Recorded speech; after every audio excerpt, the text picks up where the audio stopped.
البيت مش مجرد جدران وسقف. البيت الحقيقي هو اما يبقى كل واحد فينا يقدر يكون نفسه.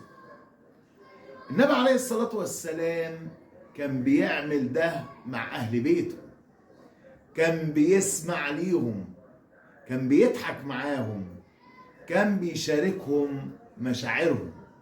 سيدنا الحسن رضي الله عنه دخل المسجد وهو طفل صغير يترنح. النبي عليه الصلاة والسلام نزل من على المنبر واحتضنه قدام الناس كلها. رسالة واضحة: البيت والمسجد مكان أمان لأولادنا.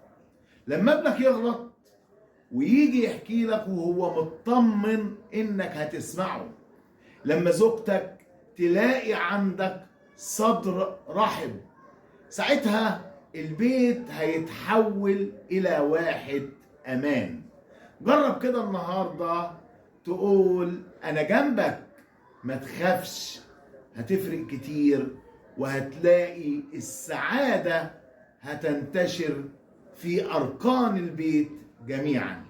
انتظرونا الحلقة القادمة مع مفاتيح السعادة الأسرية.